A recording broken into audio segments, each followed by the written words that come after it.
West Bank के अवर्ता check point पे जो हुआ है उससे पूरा इजराइल हिल गया है। अमरीश मिश्रा स्पीक्स में आपका बहुत बहुत स्वागत है। मैं इस समय मऊ विधानसभा में हूं। आज आखिरी चरण जो 7वां चरण है उसका प्रचार बंद हो गया। 1 जून को वोटिंग है। मैं फिर आपसे ये इल्तिजा करता हूं कि हमें बहुत जल्दी ही 1 जून जिस दिन एग्जिट पोल आएंगे जो बीजेपी को जीतता हुआ दिखाएंगे वो बिल्कुल गलत होंगे और मैं उसके बारे में तर्क पेश करूंगा। अयोध्या मैं इधर दोबारा गया था, उसके बारे में वहाँ से मैं शुरू करूंगा। अयोध्या में कौन जीत रहा है। अभी देखिए जो बात है, आज का जो वीडियो है ये छोटा वीडियो होगा क्योंकि मैं जहाँ पर हूँ बहुत ही पिछड़ा इलाका मऊ है और यहाँ से मैं जितना अगर ज़्यादा लंबा वीडियो मैंने बनाया 15-20 मिनट का भी तो वो अपलोड नहीं हो पाएगा। तो ये मैं कोशिश करूँगा कि जल्दी ये ख़त्म हो जाए। मेन पॉइंट मैं आपको बताता हूँ। अवर्ता चेक पॉइंट जो एक फ़िलिस्तीन में, अच्छा हाँ एक चीज़ और, इस पर आप कमेंट ज़रूर करिएगा क्योंकि ये एक बड़ी मतलब आज गर्मी इतनी थी 45 डिग्री की और हम अखिलेश यादव की लास्ट रैली थी और उसमें हम लोग लगातार खड़े रहे और मजबूती के साथ वहाँ पर हम लोगों ने एक मोबिलाइजेशन भी किया, जर्नलिज्म भी किया, दोनों जैसे हम हमेशा मिला के चलते हैं। अब देखिए फ़िलिस्तीन में अवर्ता चेक पॉइंट एक है जो जिसमें आईडीएफ के सोल्जर्स वहाँ पर हैं, मतलब वहाँ पर थे। उसमें आम फ़िलिस्तीनी नागरिक उन्होंने कार से 2 आईडीएफ सोल्जर्स को रौंद दिया और ऐसा रौंदा कि वो बार बार वो लोग लौटते रहे। एक बार उन्होंने मारा, दोबारा उन्होंने कार चढ़ा दी, उसमें नहीं मरे, दोबारा। आप सोचिए 2 इंसान जो हैं वो क्या इस तरह से कार चढ़ाने से, केवल कुचलने से कोई एक्सीडेंट हो जाए अलग बात है, लेकिन अगर आप बिल्कुल एक कार लेके 2 लोगों के बीच आप उनके ऊपर से कार चढ़ा दीजिए, ज़रूर नहीं कि वो एकदम से मरेंगे। बार बार 4-5 बार लगातार होता रहा।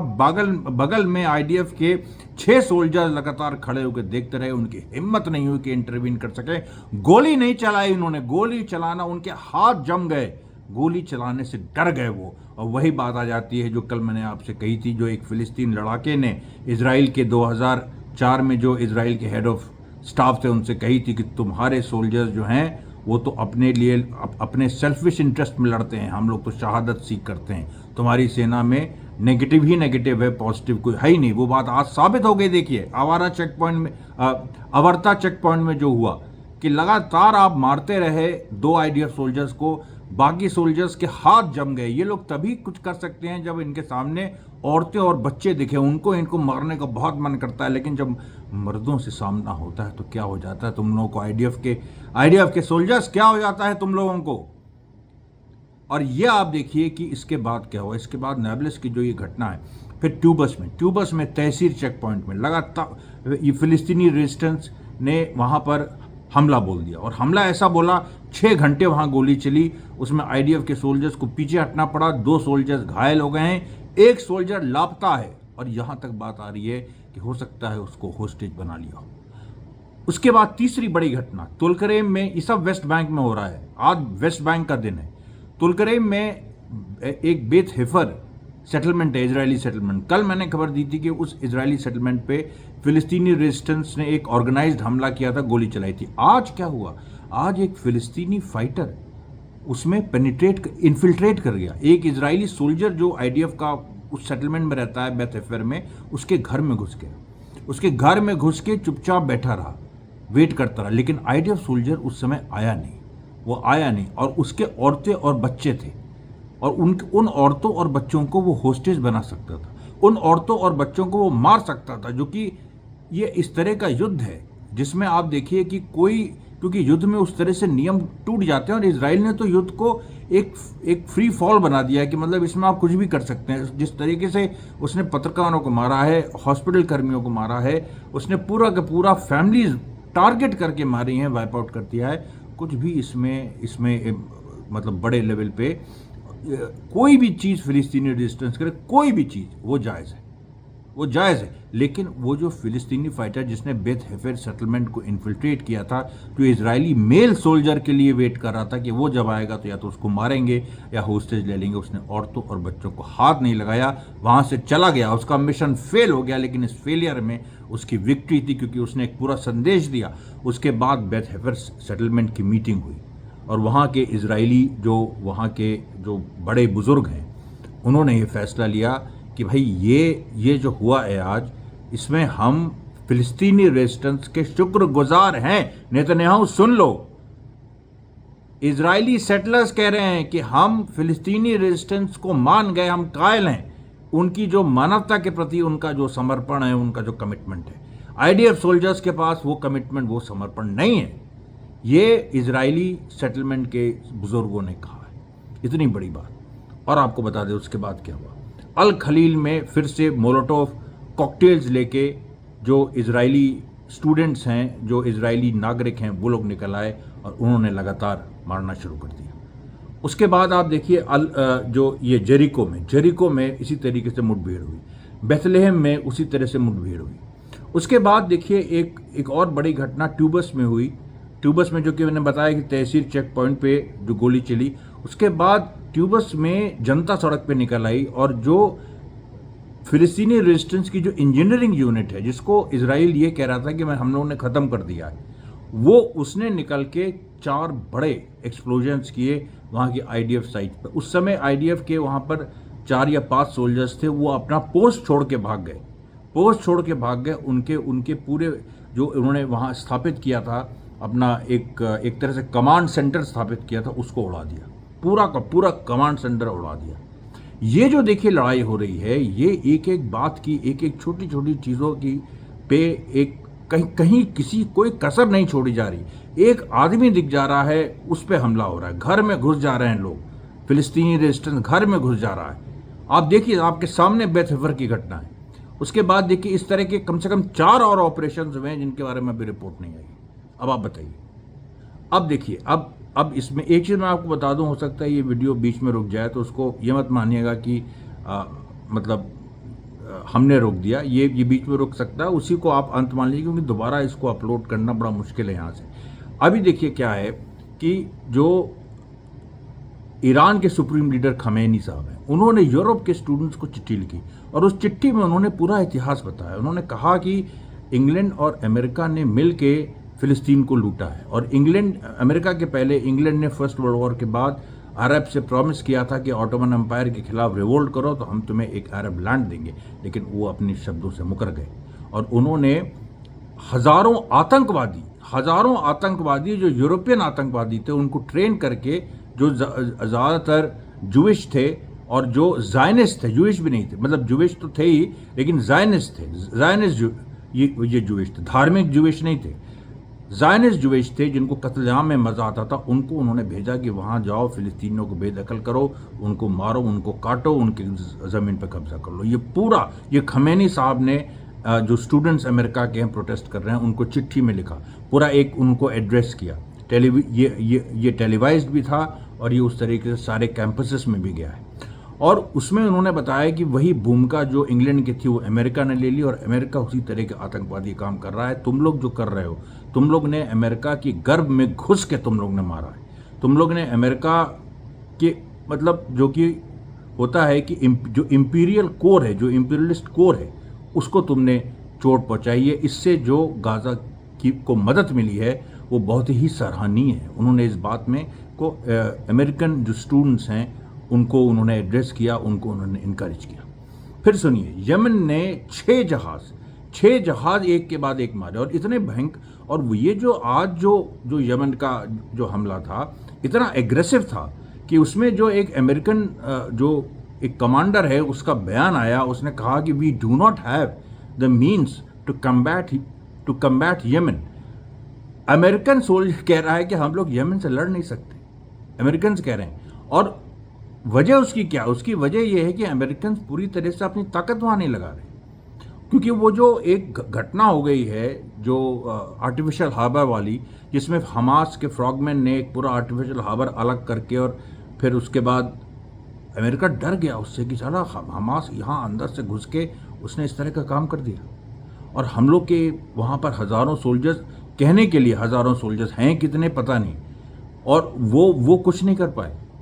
हम कह रहे हैं चलिए हज़ारों नहीं, 100 हो, 200 हो, 250 हो, कुछ तो करते, वो नहीं कर पाए। और उसके बाद तो अमेरिका यमन से, ये जो यमन से जो रेड सी में लड़ाई अमेरिका और ब्रिटेन ने शुरू की, इससे तो ये पीछे तो हार गए हैं। ये तो सीधे सीधे हार गए हैं। 6 जहाज यमन ने मार दिए, उसमें तुम कुछ उनका कुछ भी उखाड़ नहीं पाए। और आज ये स्थिति है कि यमन डंके की चोट पे कह रहा है कि हम फिर से लेविएथन जो गैस बेस है, जिसके बारे में बार बार आपको बता रहा हूँ, मेडिटेरेनियन में जो इराक भी मार कर रहा है, जिस पे यमन भी, अगर दोनों ने मार कर दी तो वो पूरा गैस जो इंस्टॉलेशन है इजराइल का वो ढह जाएगा। और इंस्टॉलेशन इजराइल का जिस दिन ढहा उस दिन इजराइल भिखमंगा हो जाएगा। आप सोच लीजिए, दुनिया की जो बड़ी से बड़ी ताकतें हैं वो उसको बचा नहीं सकती, क्योंकि रशिया और चाइना की तरफ ही वो देखेगा और रशिया और चाइना उसकी बिल्कुल मदद नहीं करेगी। अब देखिए अब आगे क्या होता है। गाज़ा पे आते हैं। गाज़ा में जो आज कम से कम 11 मरकवा टैंक्स पे हमला हुआ, और एक के बाद एक वो ऐसे हमले थे जो आप ये सोचिए कि मतलब जिसमें खुद इजरायली जो वहाँ पर कमांडर्स हैं ग्राउंड पे, उन्होंने कहा कि भाई हम लोग अभी गुरिल्ला वॉरफेयर की तरह लड़ रहे थे, लेकिन ये जो फॉर्मेशन में आके लड़ रहे हैं हमास के लोग, इससे हम कम्बैट नहीं कर पा रहे हैं। इस तरह की बात पहले भी हमने आपको बताई थी। राफा में एक के बाद एक, जिस तरह से जबलिया में एक ऑर्गेनाइज्ड फॉर्मेशन में जो हमास के मिलिटेंट्स आके लड़ रहे हैं, पहले जिस तरीके से केवल वो टनल से निकल के मारते थे वैसा नहीं है। तो ये बात आज दोबारा हुई, मतलब मेरे ख्याल से दोबारा नहीं, कम से कम तीसरी चौथी बार हो रही है। और आईडीएफ के जो कमांडर्स हैं उन्होंने पहली बार लेकिन इस चीज़ को एक्नॉलेज किया, और उन्होंने अपने हेड ऑफिस तेल अवीव को ये इन्फॉर्म किया कि हम लोग बहुत दिनों तक ये लड़ाई इस तरह से नहीं लड़ सकते हैं, हमारे पास यहाँ पर मैनूवर करने के लिए कुछ है नहीं। ये लोग तो फॉर्मेशन बना के भी लड़ रहे हैं, फॉर्मेशन के बिना भी लड़ रहे हैं, इंडिविजुअल लेवल पर लड़ रहे हैं, इनकी जनता लड़ रही है। एक आदमी इसमें जो है धीरे धीरे योद्धा होता चला जा रहा है। ऐसी सिचुएशन में हम एक आईडीएफ की सेना कैसे लड़े? तो इजराइल ने एक नया तरीका भी निकाला है कि इजरायली सेटलर्स को इंसाइट करना कि तुम लोग भी एक जनता की शक्ल, जैसे फिलिस्तीनी जनता पूरी की पूरी निकल आ रही है सड़क पे, वैसे इजरायली सेटलर्स भी निकल आएँ और फिलिस्तीनी जनता पे हमला करें। इस तरीके की कोशिश, लेकिन वो कोशिश सफल नहीं हो रही।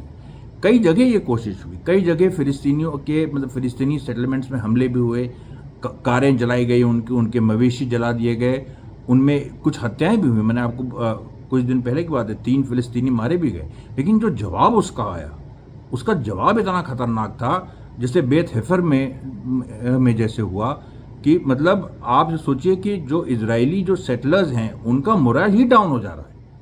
और उसके बाद ये तो बेत हेफर में तो उसकी मानवता की वजह से इंप्रेस हुए, बाकी जगह जो वीरता है, मानवता भी वीरता भी, जो वीरता की, जिस वीरता के साथ सेटलर्स को कम्बैट कर रहे हैं, सेटलर्स की भीड़ को, मॉब को, जैसे मॉब लिंचिंग होती है जैसे इंडिया में हुई 2014 के बाद, बाकायदा भीड़ ने चुन चुन के मुस्लिम्स को मारा, उसी तरीके से इजराइल में ये पूरी प्लानिंग थी और वो पूरी फेल हो गई। और आप ये सोचिए कि उसमें बहुत सारे सेटलर्स ऐसे हैं जिनको उठा लिया गया, जिनको उठा के फिलिस्तीनियों ने बंद रखा, उसके बाद छोड़ दिया, कुछ को मार दिया, कुछ को जो कि बहुत नटोरियस थे उनको मार दिया। और ये जो चीज़ है, ये इजराइल की जो एक टैक्टिक से ये फेल हो गई। अब फिर से गाज़ा पे हम आते हैं। गाज़ा में देखिए, जैसे मैंने बताया कि 11 जो मरकवा टैंक्स हैं, मैं ये शायद बताना भूल गया था कि वो राफा में 11 जो मरकवा टैंक्स हैं वो डिस्ट्रॉय हुए, राफा में 11। और D9 बुलडोज़र जो हैं, 3 D9 बुलडोज़र ये जबलिया में फिर से डिस्ट्रॉय हुए। ये 2 फ्रंट बन गए, Rafah extreme south, Jabalia north, इन दोनों पे बराबर की लड़ाई चल रही है और इसमें आईडीएफ पीछे हट रहा है। उसके बाद एक और बड़ी घटना हुई इजिप्ट का। देखिए, इजिप्ट की इजराइल से कोई फॉर्मल लड़ाई चल रही नहीं चल रही, लेकिन इजिप्शियन आर्मी के 2 सेनानी, वो लोग आईडीएफ से लड़ते हुए मारे जाते हैं। पिछले 2 परसों की खबर है, कल की खबर है। और ये जो 2 सेनानी हैं, ये बताइए, इजिप्ट में जबकि आपकी वॉर नहीं हो रही है, आपके 2 सेनानी लड़ते हुए मारे गए। 2 आपके सोल्जर्स, बाकायदा इजिप्शियन आर्मी के सोल्जर्स, जो कि यूनिफॉर्म सोल्जर्स थे। इजिप्शियन आर्मी में बगावत एकदम कगार पे है।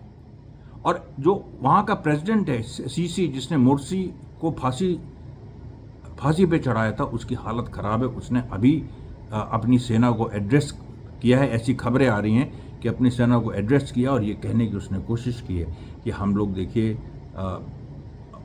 जो इजराइल और पैलेस्टाइन की लड़ाई है इसमें हम फ़िलिस्तीन के साथ हैं। इसलिए उसने कहा कि उसको ये डर है कि उसकी सेना में विद्रोह हो सकता है। और इजिप्ट के बारे में मैंने बता दिया कि एक अंडरग्राउंड रेजिस्टेंस ऑर्गेनाइजेशन है जिसने वहाँ पर एक मोसाद एजेंट को मार दिया था कुछ दिन पहले, बाकायदा एग्जीक्यूट किया था। तभी से इजिप्शियन गवर्नमेंट की हालत ख़राब है कि यहाँ पर अब की बार जो अपराइजिंग होगी उसमें केवल वो, जैसे पिछली बार हुआ था कि भाई चुनाव हुआ था, मोर्सी प्रेसिडेंट बने थे, फिर मोर्सी को हटा दिया, आर्मी को हुआ, उनको फांसी पे चढ़ा दिया, उस तरह की सिचुएशन नहीं होगी। इस बार आर्म्ड इंसरेक्शन होगा। इजिप्ट को इस बात का डर है।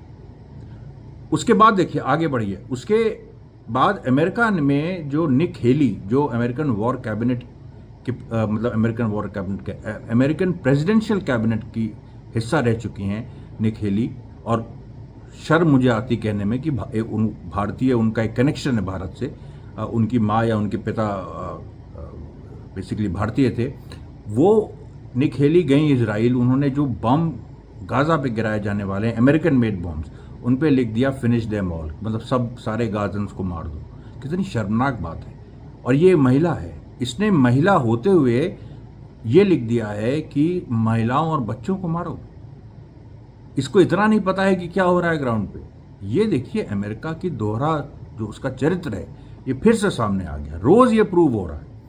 उधर ट्रम्प जो है लगातार कह रहा है कि अब वो पूरा खुल के आ गया है, अपने पूरे जो उसका इस्लामोफोबिया था उस पर आ गया है, और कह रहा है कि हम ये कर देंगे। अभी उसने कहा कि हम छात्रों को मार देंगे अमेरिका में जो प्रोटेस्ट कर रहे हैं, उनको सप्रेस कर देंगे, उसके बाद गाज़ा में हम ये कर देंगे, ये उसने कहा।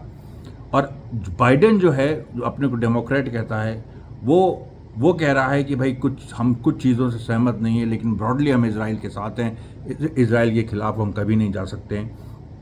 ये वहाँ हो रहा है। और जो एक देखिए महत्वपूर्ण बात हुई कि जो हमास की जो इंजीनियरिंग यूनिट है उसने 3 नए हथियार बनाए।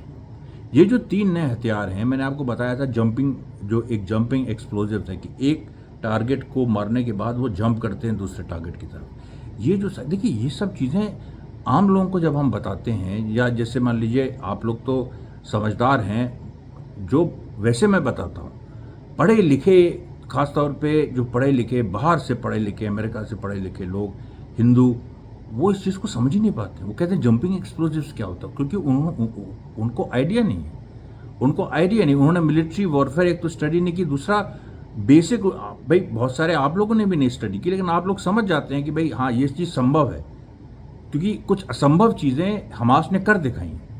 अब जो ये लोग पढ़े लिखे सो कॉल्ड हैं, ये लोग समझ ही नहीं पाते हैं कि असंभव चीज़ें कैसे संभव हो जाती हैं। ये कैसे संभव हो गया कि हमास ने ऐसे वेपन्स बना लिए। अब हमास एक नया वेपन लेके आया है, उसी जंपिंग एक्सप्लोजिव्स का जो एक नेक्स्ट स्टेज है, और उसको उसने रखा हुआ है कि वो सेटलमेंट्स पे सीधे अटैक करेगा। तो एक बार में 2 सेटलमेंट्स जो हैं वो कवर हो जाएंगे, और कम उसमें, मतलब कम मार में कम एक, मतलब जैसे जो उसकी दूरी है वो कम है, जो पिछले वाला हथियार था उसकी दूरी ज़्यादा थी, लेकिन इसमें मार जो है वो डबल हो जाएगी, और 2 सेटलमेंट्स में कवर हो जाएंगे। अब देखिए हिजबुल्ला ने भी आज कम से कम 6 स्ट्राइक्स किए। 6 स्ट्राइक्स जो कि हिजबुल्ला के लिए कम है, लेकिन उन 6 स्ट्राइक्स को उसने किया क्या? मेतुल्ला में उसने फिर से जो एक इजरायली, जो पिछला उसने इजरायली कमांड सेंटर डिस्ट्रॉय किया था, फिर से इजरायलियों ने बनाया था, उसको नेस्तनाबूद कर दिया। उसके बाद जो है जो एक और जो उनका मिरोन जो एयर बेस है, जिसपे हिजबुल्ला ने अटैक किया था मेरे ख्याल से अप्रैल में, और बड़ा हाय तौबा मची थी, और मिरोन एयर बेस को फिर से ठीक किया गया था, उसको उसने डिस्ट्रॉय कर दिया। और इस बार मैं वही आपसे कह रहा हूँ कि जैसे कल हुआ था, हिजबुल्ला के फाइटर्स अब वो जो दूर से जो क्रूज मिसाइल्स मारते थे, जो कि अपना निशाना ढूंढती हैं और वो जाके स्ट्राइक करती हैं, स्लो भी होती हैं वो थोड़ी, अब हिजबुल्ला के फाइटर्स नज़दीक आके RPG शेल से मार रहे हैं, सीधे सीधे मार रहे हैं। कभी भी वो इजराइल के बॉर्डर में एंट्री कर सकते हैं, घुस सकते हैं। इसमें कोई मतलब अचरज की बात नहीं है अगर इस तरह की चीज़ हो। ये देखिए, ये पूरा एक राउंड अप जो हमने आपको दिया है वेस्ट बैंक में। अभी भी देखिए जो अवर्ता जो चेक पॉइंट है, उसके जो लड़ाके हैं उनको अभी तक इजराइल ढूंढ नहीं पाया है। इजराइल बार बार रेड कर रहा है। अभी खबर आई है कि कुछ समय पहले कि जेरेन में उसने एक दूसरी रेड की थी, जिसमें बुरी तरह मात खाई, क्योंकि जेरेन एक तरह का लिबरेटेड जोन बन गया है। तुल्करेम में resistance fighters Beth heifer settlement almost surrender हो गया उनके आगे। बाकी सेटलमेंट्स को भी वो टारगेट कर रहे हैं, वो भी उनके आगे ऑलमोस्ट सरेंडर हो रहे हैं। यमन में देखिए जो पूरी छः जहाज़ों को टारगेट किया है, 11 जहाज़ों की एक नई लिस्ट यमन ने जारी कर दी है और जो कभी भी उस पर वो वार कर सकते हैं। धन्यवाद साथियों, बहुत बहुत धन्यवाद।